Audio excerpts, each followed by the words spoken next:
믿습니다. 할렐루야. 자, 오늘 말씀은 승리의 길이라고 하는 말씀으로 주의 말씀의 은혜를 나누고자 합니다. 어느덧 6.25 전쟁 75주년이 되는 그 주간입니다. 지금은 아직도 세계가 전쟁 중에 있습니다. 제가 설교를 준비할 때 이스라엘과 이란의 전쟁이 시작되지 않았을 때인데, 그때는 러시아와 우크라이나의 전쟁을 소개하려고 했는데 이미 이스라엘과 이란의 전쟁이 시작이 되어 있습니다. 그런데 어제로부터 미국도 그 전쟁에 들어가게 되었습니다. 그런데 여러분, 전쟁이라고 하는 것이요, 그냥 친선 경기가 아닙니다. 만나서 하는 어떤 경쟁이나 친선 시합이 아니라고 하는 거죠. 여러분, 이기는 자도 이기는 것의 문제를 넘어서 누군가의 생명과 직결이 되어 있음을 우리가 분명히 알게 되어 있습니다. 아주 절박한 현실이라고 하는 겁니다. 그래서 전쟁에 이겨서 잘 싸웠다 할지라도 누군가는 죽음을 피할 수 없고 패하면 패망만이 기다릴 뿐이다 라고 하는 것을 우리가 너무도 잘 알고 있습니다. 제가 얼마 전 감명 깊게 본 영화가 한 가지 있습니다. 넷플릭스에서 지금 방영하고 있는 영화인데요, 영국의 왕이었던 헨리 5세의 일대기를 다룬 영화입니다. 더 킹이라고 하는 제목을 가지고 있는데요, 이 어린 헨리가 왕이 되었습니다. 아버지를 이어서 헨리 4세를 이어서 이제 5세의 왕위에 오르게 되었는데 그의 나이가 굉장히 젊었습니다. 그런데 우여곡절 끝에 프랑스와 전쟁을 시작하게 됩니다. 전쟁을 했는데 다행히 이겼습니다. 다행히 이겼는데 이제 한 부하가 이 헨리에게 와서 묻습니다. 폐하, 포로가 너무도 많습니다. 이 포로가 재정비를 하면 영국에게 큰 어려움이 닥칠 것입니다. 어떻게 할까요? 라고 이렇게 물어보게 되자 젊은 왕이었던 헨리가 잠시 생각하더니 이렇게 이야기합니다. Kill them all. 모두 죽여라. 전쟁이 이렇습니다. 여러분, 전쟁은 무서운 것이고 전쟁이 필연치 않게 일어난다 할지라도 전쟁은 자비와 용서가 없음을 우리가 분명히 알아야 됩니다. 많은 사람들이 잘못 생각하고 있습니다. 전쟁을 후로 인하여 평화가 올 것이다 라고 이렇게 생각을 하지만 전쟁 이후의 상처와 아픔과 고통은 이루 말할 수 없습니다. 이긴 자도 패한 자도 마찬가지라고 하는 거죠. 오늘 본문에 나오는 전쟁은 블레셋의 거장이었던 골리앗이 이끄는 군대와 이스라엘 군대와의 싸움을 우리가 듣고 있습니다. 그런데 이스라엘은 이미 전의를 상실하고 있었던 군대입니다. 숨어서 벌벌 떨고만 있었습니다. 이런 안타까운 모습을 본 다윗이 용기 있게 싸우겠다고 나섰지만 누가 이길 것인지는 불보듯 뻔한 싸움이었습니다. 블레셋의 골리앗은 전쟁터에서 오랫동안 훈련되어지고 전쟁을 경험한 거장이었습니다. 반면에 다윗은 전쟁이라고 하는 것은 한 번도 경험해보지 못했던 시골 목동이었습니다. 그런데 이들의 싸움이 뜻밖의 결과를 가져오고 있음을 성경을 통해서 보게 됩니다. 거장 골리앗은 어린 목동 다윗과 변변한 싸움 한 번 하지 못하고 쓰러지고 말았습니다. 그래서 너무 뜻밖의 일들이라서 당황한 블레셋 군대는 뿔뿔이 도망치고 흩어지게 된 것을 성경을 통해서 봅니다. 어린 시골 목동 다윗이 블레셋이 자랑하는 거장 골리앗을 쳐부순 것이죠. 사랑하는 여러분, 과연 우리의 싸움은 무엇일까? 우리가 싸움이 일어난다고 한다면, 전쟁을 시작했다고 한다면 어떤 비결로 이겨야 될 것인가를 오늘 성경을 통해서 우리는 분명히 보게 됩니다. 첫째로 우리는 오늘 본문을 통하여서 우리가 말씀을 나눌 수 있었던 것은 다윗은 하나님의 이름으로 나아갔다라고 하는 거예요. 하나님의 이름으로 나아갔다. 여러분, 47절의 말씀을 보니까 전쟁은 여호와께 속한 것인지 그가 너희를 우리 손에 붙이시리라 라고 말씀을 합니다. 오늘 본문은 인간적으로 보자면 결과가 뻔한 일이었습니다. 너무 뻔한 싸움이었다라고 하는 거죠. 한쪽에서는 전장에서 수많은 전투를 치른 거인 골리앗이 있었고, 다른 한쪽에는 어린 목동 다윗은 전쟁의 경험도 없었고 체격도 무장도 모든 것이 비교조차 되지 않고 있었음을 알 수 있습니다. 그러나 이 싸움의 승자는 우리가 예상할 수 없듯이 달라졌다라고 하는 거예요. 다윗이 이겼습니다. 다윗이 이겼습니다.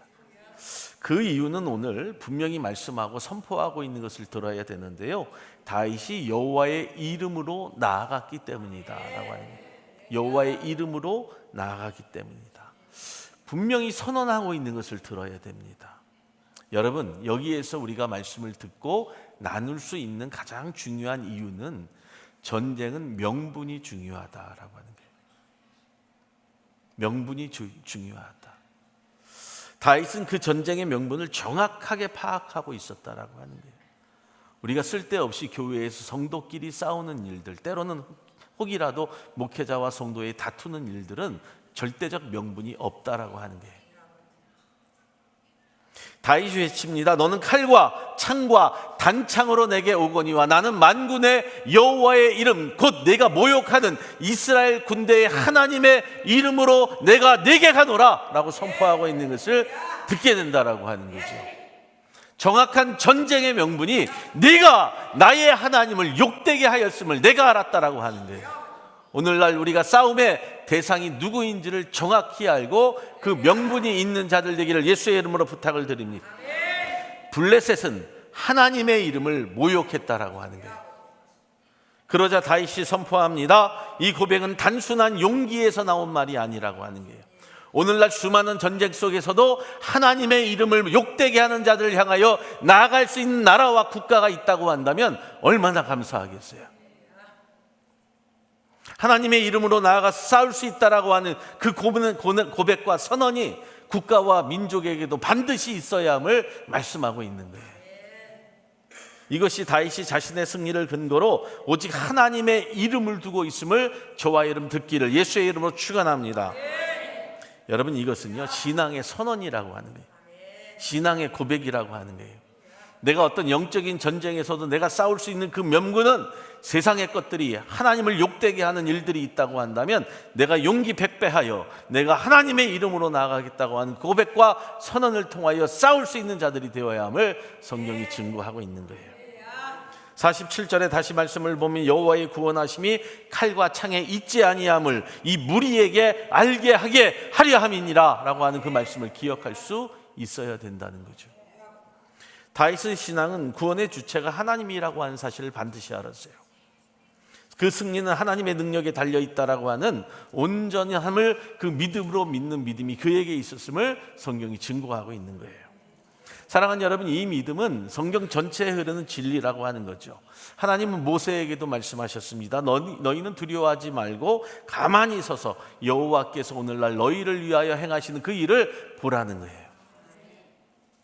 사랑하는 여러분, 여호수아가 전쟁에 나가기 전 하나님이 이렇게 말씀하셨습니다. 두려워하지 말라. 내가 그들을 내 손에 붙였으니 그들의 한 사람도 너를 당할 자 없으리라 하시니라. 시편 20편 7절에도 어떤 사람은 병거 어떤 사람은 말을 의지하나 우리는 여호와 우리 하나님의 이름을 자랑하리로다. 할렐루야. 사랑하는 여러분, 오늘날 우리 조국 대한민국이요 6.25 전쟁 이후에 75년이 되었습니다. 그럼에도 불구하고 아직도 북한의 위협 앞에 놓여 있는 것을 우리가 알 수 있어요. 그들은 75년간 전쟁을 준비했습니다. 어찌 보면 우리도 마찬가지라고 하는 거죠. 그런데 여러분, 그들은 핵무기가 있습니다.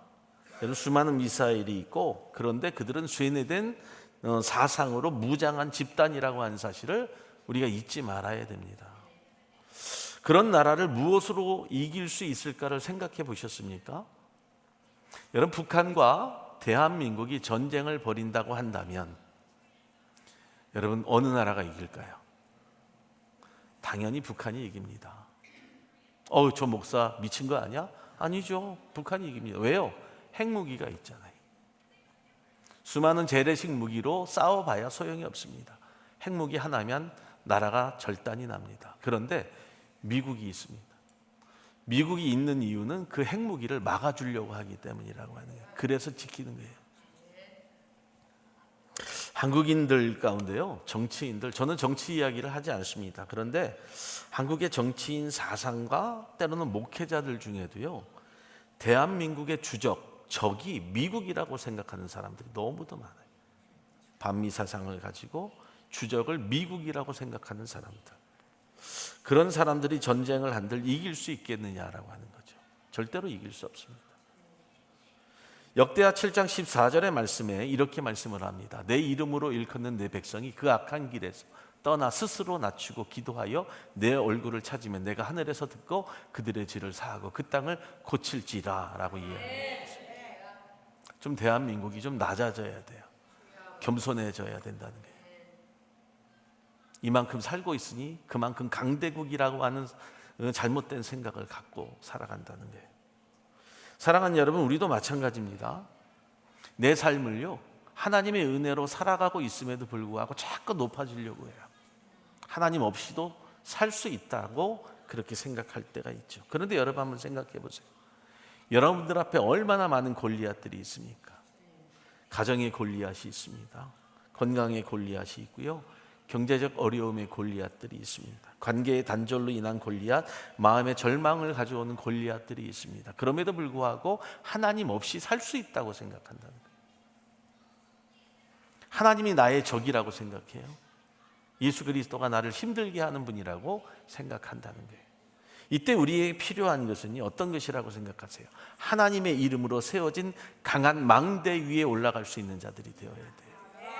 여호와의 이름은 견고한 망대라 의인은 그리로 달려가서 안전함을 얻느니라. 사랑하는 여러분, 하나님 없이 우리가 살아갈 수 없어요. 싸워도 하나님의 이름으로 나가서 싸워야 되고, 살아도 하나님의 이름으로 살 수 있는 자들이 되어야 돼요. 하나님 없이 여러분들이 살 수 있을 것 같아요? 하나님의 이름은 우리를 대신해서 싸우는 능력의 이름이라고 하는 사실을 우리가 반드시 깨달아야 된다는 거예요. 우리는 그의 이름으로 나아갈 수 있는 자가 되어야 돼요. 네가 칼과 창과 단창으로 나온다 할지라도 나는 하나님의 이름으로 나가서 살겠다고 하는 그 고백과 다짐이 우리의 삶에서 있어야 된다는 거예요. 하나님의 이름은 단지 소리가 아닙니다. 그분의 능력, 그분의 존재, 그분의 신실하심, 언약의 완성이라고 하는 사실을 저와 여러분들이 반드시 알아야 된다는 거예요. 그 사실을 알고 하나님을 의지하고 하나님의 이름에 따라 살아갈 수 있는 축복자들 되기를 예수의 이름으로 축원합니다. 아멘. 두 번째, 다윗은 자신의 몸에 맞는 무기를 사용했다는 것을 성경을 통해서 보게 돼요.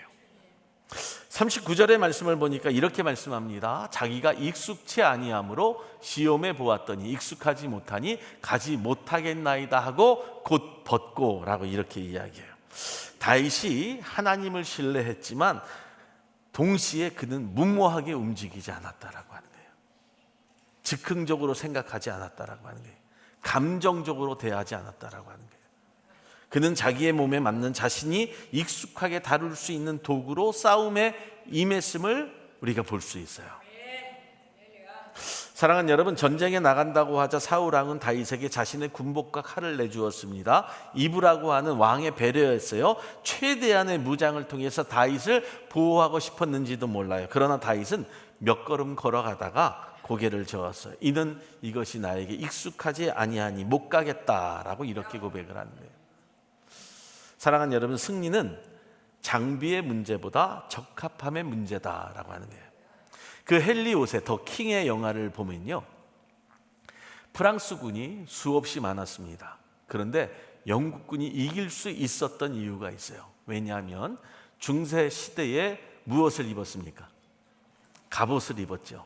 그래서 제가 갑옷의 무게를 쳐봤더니요, 칼까지 합쳐서 보통 45kg에서 50kg를 입었다고 합니다. 그런데 여러분, 이 헨리 왕이 이 지략가였어요. 소나기가 올 때까지 기다렸습니다. 그리고 밑에서 기다리고 있었어요. 그러다 보니까 비가 오고 달려 내려오니까 어떻게 될까요? 자빠지고 넘어지고 도대체 이 진흙탕에서 싸울 수 없었다라고 하는 거죠. 그런데 영국군은 그 무거운 갑옷을 벗어버리고 가볍게 칼만 들고 나아갔어요. 그래서 이기게 됩니다. 사울에게는 사울의 방식이 있었고 다윗에게는 다윗의 방식이 있었다라고 하는 거예요. 다윗은 자기에게 맞지 아니하는 무장을 과감하게 벗어버렸다라고 하는 거예요. 여러분, 우리가 살아가면서 신앙생활할 때 맞지 않는 옷들 입고 신앙생활하면 불편합니다. 보여주려고 하는 식의 옷은 과감 없이 벗어버려야 된다는 거예요. 그는 자신이 평소 사용하던 물매와 조약들을 들고 전쟁에 나아가요. 40절의 말씀을 보니 이렇게 말씀합니다. 손에 막대기를 가지고 시내에서 매끄러운 돌 5을 골라서 자기 목자의 제구 곧 주머니에 넣고 손에 물매를 가지고 블레셋 사람에게로 나아가니라 라고 말씀해요. 사랑하는 여러분, 하나님은 우리에게 맞는 도구를 주시고 사용하게 하시는데요, 하나님이 우리를 부르실 때 누구에게나 똑같은 방법과 방식을 요구하고 있지 않다라고 하는 거예요. 그런데 우리는 어때요? 교회를 누군가가 새롭게 오고 새 신자가 들어올 때, 누군가 헌신과 사명을 감당할 때 꼭 내가 하려고 하는 일을 가르치려고 한다는 거죠. 내가 하는 것이 맞다라고 하는 게, 내 생각이 맞으니까 그대로 행하자라고 이렇게 이야기할 때가 있어요. 물론 틀릴 수 있지 않을 때도 있고 틀릴 때도 있습니다. 그런데 모세에게는 하나님이 무엇을 주셨어요? 지팡이를 주셨습니다. 여호수아에게는 무엇을 주셨을 것 같아요? 발을 디딛는 담대함을 주셨다라고 하는 거예요. 기드온에게는 무엇을 주셨어요? 항아리와 횃불을 주셨습니다. 삼손에게는 무엇을 주셨어요? 나귀 턱뼈를 주셨어요. 여러분, 출애굽기 4장 20절에는 이렇게 말씀합니다. 모세가 하나님의 지팡이를 손에 잡았다라고 이야기해요. 여러분, 여호수아 1장 3절에는 이렇게 말씀합니다. 여호와께서 여호수아에게 이르시되 네 발바닥으로 밟는 것을 내가 너희에게 주었다라고 해요. 여호수아의 무기는 발바닥이었다라고 하는 거예요. 여러분, 사사기 15장 15절에는요, 삼손이 손을 펴서 나귀의 새 턱뼈를 잡고 그것으로 1000명을 죽였다고 이야기합니다. 이 모든 사례는 하나님께서 우리라고 하는 성도를 부르실 때 그 사람에게 가장 맞는 방식으로 사용하신다라고 하는 것을 증명해 보이시는 거예요. 할렐루야. 여러분, 그것이 무엇인지 아세요? 바로 은사라고 하는 거예요. 은사. 그래서 각 사람의 은사는 다 다르게 되어 있다라고 하는 거예요. 나에게 익숙한 도구는 하나님이 주신 거룩한 은사라고 하는 사실을 저와 여러분들이 잊지 마셔야 돼요. 다윗이 시내가에서 고른 5개의 돌은 단순한 돌멩이가 아니었어요. 그것은 다윗이 수많은 날들을 통하여서 들짐승들과 맹수와 싸우고 훈련한 무기였다라고 하는 사실을 우리가 반드시 알아야 돼요. 그런데 우리는 그 돌멩이에 대해서 하찮게 여길 때가 너무도 많다라고 하는 거죠. 그에게는 창과 칼보다 더 정밀하고 확신 있는 도구가 이 조약돌이었어요. 이처럼 하나님 우리 각자에게 고유한 은사와 사명의 역할을 주셨다는 사실을 잊지 않기를 주님의 이름으로 부탁을 드립니다. 고린도전서 12장 7절에는 그래서 말씀해요. 각 사람에게 성령의 나타나심은 유익하게 하려 하심이라. 에베소서 2장 10절의 말씀에도 우리는 그의 만드신 바라 그리스도 예수 안에서 선한 일을 위하여 지으심을 받은 자라고 고백하고 있다라고 하는 거죠. 사랑하는 여러분, 사람들이요 이런 이야기를 하면 굉장히 웃습니다. 어떤 말이냐 하면요, 어느 성도들이요 이렇게 이야기해요. 나는 할 수 있는 게 없어. 나는 음식도 잘하지 못하고 나는 부엌 일도 잘하지 못해서 내가 잘할 수 있는 것은 돈 내는 일이야 라고 이야기해요. 돈을 내면 차라리 쉬워요 라고 이야기할 때가 있어요. 우스운 이야기입니까? 아니면 감동적 이야기입니까? 때로는 우리가 웃어요. 그래, 저 사람은 돈 내는 일이 쉽다는 거니까 돈만 내면 돼 라고 이야기할 때가 있어요. 그런데 여러분, 그거 우스운 이야기 아닙니다. 굉장히 감동적인 이야기예요. 아무나 못하는 거예요. 여러분, 솔직히요, 돈 내는 게 쉬워요? 어렵습니다. 돈, 물질 아깝지 않은 사람 없어요. 특히 없는 사람에게 있어서는 굉장히 귀한 물질이 될 수도 있거든요. 그런데 여러분, 물질로 헌신하면 사람들이 이렇게 이야기해요. 그때부터 사람들의 핍박과 환난이 끊어지지 않아요. 좋은 말이 나와야 되는데요, 지가 돈이 많으면 얼마나 많어. 또 그 이야기가 누구에게까지 전달이 되는지 아세요? 누구에게까지 갈까요? 화살이. 아시고 계시네요. 다 목사에게까지 오잖아요. 목사님이 돈 많은 좋은 사람만 좋아해. 그 사람만 위해서 기도해줘. 그런데 몸으로 때우는 사람들한테는 보이는 게 있으니까 그런 이야기 잘 안 해요. 물론 몸으로 헌신한든 또 물질로 헌신한다든지 그게 중요한 건 아니에요. 다 하나님의 은사가 그들 가운데 있다라고 하는 거죠. 그런데 여러분, 제가 잘 생각해 보라는 거예요. 돈이 있다고 해서 다 할 수 있는 게 아니잖아요. 돈이 있다고 해서 다 하십니까? 여러분들의 물질이 있다고 해서 다 하세요? 왠지 아세요? 그게 은사이기 때문에, 그게 은사로 익숙하기 때문에 그래요. 내 삶이 그것으로 익숙해진 거예요. 물질 드리는 일이 기쁜 거예요. 감사한 거예요. 아깝지 않다는 거예요. 여러분, 11조를 내는 것 익숙하지 아니하면 못합니다. 그것이 훈련되지 아니하면 절대로 못해요. 남들은 이야기할 수 있죠. 물질 내는 거 쉬워. 그런데 익숙하지 아니하면 못하는 거예요. 한 번은 할 수 있습니다. 강요에 의해서, 누군가의 말에 의해서 한 번은 할 수 있는데요, 익숙한 것이 잘한 거예요. 내게 익숙한 것이 잘하는 거예요. 그것을 통해서 하나님께 영광이 될 수 있도록 해야 된다는 거죠. 늘 역사 속 승리는요, 자기에게 맞는 전략에서 나왔다는 사실을 저와 여러분들이 반드시 알아야 돼요. 신앙생활도 마찬가지예요. 익숙해질 수 있도록 훈련해야 돼요. 전략을 짜셔야 돼요. 1967년 6.1 전쟁이 이스라엘과 아랍 연합군에 의해서 일어납니다. 지금과 비슷하지요. 지금은 이스라엘과 이란의 전쟁이었지만 그때는 아랍 연합군과의 전쟁이 일어나게 되었어요. 압도적인 열세를 이스라엘 백성들이 당했습니다. 그런데 그들은 자신들에게 맞는 전술, 또 지형에 최적화된 전략, 주도권을 쥔 기습 작전으로 6일 만에 전쟁에서 승리해요.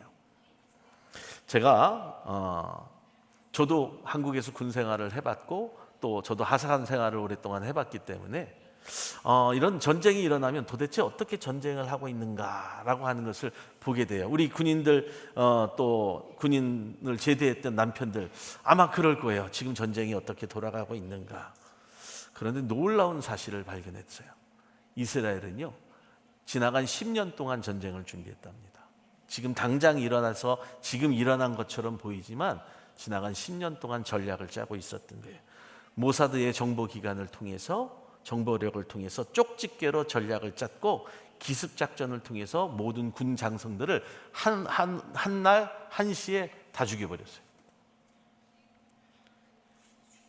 이란에서 이길 수 있을까요? 질 수 있을까요? 이란이 이길 수가 없죠. 물론 전쟁은 아픔입니다. 일어나서는 안 된 일이에요. 그런데 여러분, 이것을 통해서 우리가 알 수 있는 사실은 현대 전쟁뿐만 아니라 영적인 전쟁에서 동일하다라고 하는 거예요. 동일하다. 누가 적인지도 모르고요, 마구 미사일을 쏴대면 되겠어요? 안 되겠어요? 자기 나라에다가 막 쏴대면 되겠습니까? 그냥 미사일이 세다고 해서, 그냥 파괴력이 있다고 해서 막 질러대면 되겠어요? 아군인지 적군인지도 모르고 목사가 적인 줄 알고 막 총질을 해야 됩니다. 목사가 죽어요. 그 교회는 끝난 거잖아요. 장로가, 권사가, 집사가 적인 줄 알고 막 쏴대는 거예요. 그냥 총도 미사일도 다 포도 막 쏴버려요. 왜 그럴까요? 말씀에 대한 영적인 정보가 하나도 없기 때문에. 배움도 없고 훈련도 없고요, 무엇이 진짜인지 가짜인지도 모른다는 거예요. 그럼 그 전쟁은 불보듯 뻔하지 않겠어요? 자기에게 맞는 무기와 전술로 나아갈 때 승리가 주어져 있는데요, 먼저 누가 적인지를 반드시 판단을 해야 돼요. 성도는 적이 아닙니다. 목회자도 적이 아니에요. 세상에 대해서, 마귀에 대해서, 사탄에 대해서 정확한 정보력을 갖고 믿음 생활을 해야죠. 말씀에 대한 지혜와 명철로 말씀을 익히고 배우고 고민해 봐야 되는 거예요. 사랑하는 성도 여러분, 하나님은 우리 모두에게 각기 다른 은사들을 주셨어요. 사명을 주셨는데 똑같은 것을 주신 것이 있어요. 그것이 말씀이에요.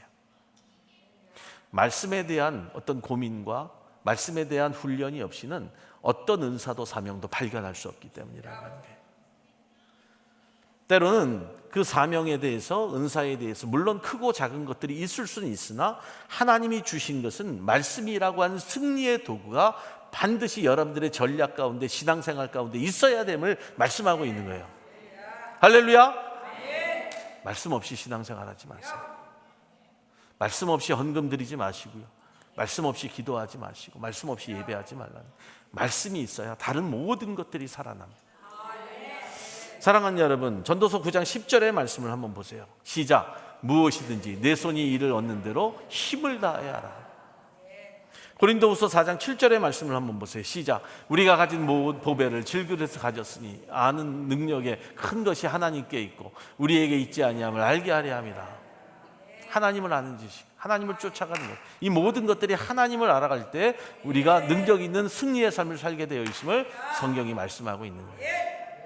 하나님은요, 남과 비교하지 않으십니다. 하나님은 여러분들에게 맞는 무기, 당신의 길만을 예비하셨다는 사실을 분명히 깨닫기를 예수의 이름으로 축원합니다. 세 번째로요, 성령의 안에서 나온 믿음으로 싸우세요. 믿음으로. 전쟁은 여호와께 속한 것인지 그가 너희를 우리의 손에 넘기리라 라고 하는 47절의 고백이 있는데요, 다윗이 가졌던 가장 강력한 무기는 사실 이 물맷돌도 아니었어요. 이 물맷돌은 그저 도구였다라고 하는 거죠. 사랑하는 여러분, 진짜 무기는 믿음이었다라고요. 그 믿음은 성령의 인도하심에 따라서 다윗이 갖고 살았어요. 그의 용기는 타고난 기질에서 온 것이 아니라 하나님과의 깊은 영적인 교제 속에서 비롯된 거룩한 확신이었다라고 하는 사실을 말씀하고 있는 거예요. 다윗은 골리앗 앞에서 이렇게 고백하잖아요. 이스라엘 군대의 하나님의 이름으로 너에게 나아가노라. 이 믿음이 다윗의 믿음이에요. 오늘날도 마찬가지예요. 하나님을 믿는 믿음으로 내가 나아갈 수 있는 거예요. 할렐루야. 오늘 이렇게 선포합니다. 오늘 여호와께서 너를 내 손에 넘기시리니 온 땅으로 이스라엘의 하나님이 계신 줄 알게 하겠다. 사랑하는 여러분, 여러분들의 삶의 주변에 여러분들의 삶의 모습을 보고 주위의 사람들이 하나님이 알아져가는 귀한 삶 되기를 예수의 이름으로 축복합니다. 47절에서 전쟁의 본질을 밝히잖아요. 여호와의 구원하심이 칼과 창에 있지 아니함을 이 무리에게 알게 하리라. 전쟁은 여호와께 속한 것인즉 그가 너희를 우리 손에 넘기시리라. 여러분들이 가지고 있는 것들, 세상의 것들로 싸워서 이길 수 없어요. 하나님의 이름으로, 하나님을 믿는 성령의 믿음으로 나아갈 때 승리할 수 있음을 믿기를 예수의 이름으로 간절히 축원을 드립니다. 사랑하는 여러분, 그때 어떻게 돼요? 돌이 그의 이마에 박히니 땅에 엎드려지니라. 단순한 무기의 명중이 아니었음을 말씀하고 있죠. 성령의 인도하심이 아니고는 절대로 가능한 일이 아니었어요. 다윗은 평소에도 맹수를 쫓아내고 보호하는 훈련을 해왔지만 달려드는 그 거인의 그 급소를 정확하게 맞출 수 있었던 그 일은 사람의 일이 아닌 하나님이 인도하심에 따라 그 능력이 나타났음을 말씀하고 있는 거예요. 총 쏴보신 분들 알겠지만 움직이는 표적은 잘 맞추기가 힘듭니다. 사람으로는 할 수 없으나 그러나 하나님으로서는 다 하실 수 있는 일. 하나님이 하셨기에 가능했다라고 하는 일. 지금도 내가 살아가는 인생의 그 여정 가운데 살아온 모든 인생이요, 하나님이 하셨기 때문에 가능한 거예요. 하나님이 하셨기 때문에 이 자리에 계시고 하나님이 나와 함께 동행하셨기 때문에 예배하는 것이고요, 내가 하는 사업도 내가 다니는 직장도 내가 이룬 가정도 하나님이 주셨고 이루셨기 때문에 내가 지금 그것을 가지고 있는 거예요. 할렐루야. 믿으십니까? 많은 신자들이요, 자신의 감정과 충동을 통해서 이것이 성령의 인도라고 오해할 때가 있어요. 그런데 성령의 인도는 말씀과 기도와 묵상과 훈련 속에서 조용히 임한다는 사실을 반드시 아셔야 돼요. 충동적으로 감정적으로 행하는 것이 결코 아니라고 하는 거예요. 무릇 하나님의 영으로 인도함을 받는 사람은 곧 하나님의 아들이라고 로마서 8장 14절에 이야기했잖아요.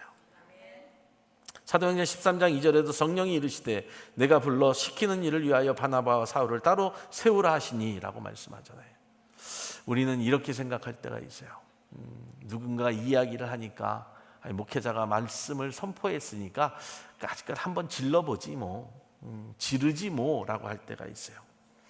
헌금도 한번 질러봐요. 헌신도 한번 질러보고요, 섬김도 봉사도 한 번씩은 질러봐요. 한 번만 질러, 더 이상은 안 질러요. 힘들거든요. 그런 분들 많습니다. 한 번씩은 다 해보셨을 거예요. 목사님 저 한 번 정도는 했는데 한 번씩은 다 질러본 인생들이에요. 그런데 여러분, 지르는 것이 믿음이 아니에요. 지르는 것이, 꾸준히 하는 것이 믿음이죠. 꾸준히 행할 수 있는 것이 믿음이죠. 사도 바울이요 질러본 적이 있어요. 그러자 어떤 일이 일어났습니까? 사도행전 16장 6절에 성령이 아시아에서 말씀을 전하지 못하게 하셨대요.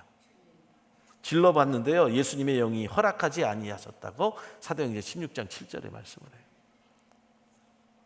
성령의 인도하심은요 감정이나 충동적으로 지르는 것이 아니라 하나님과의 깊은 교제를 통해서 얻게 된 분별력에서 오는 거예요. 분별력. 다윗은 무모하게 싸운 것이 아니었어요. 분별할 줄 알았어요. 내가 어떻게 해야 될지 알았다라고 하는 거예요. 여러분들 지금 어떤 싸움 앞에 서 있으세요? 그 싸움에서 내 감정을 성령의 음성으로 착각하고 있지는 않으십니까?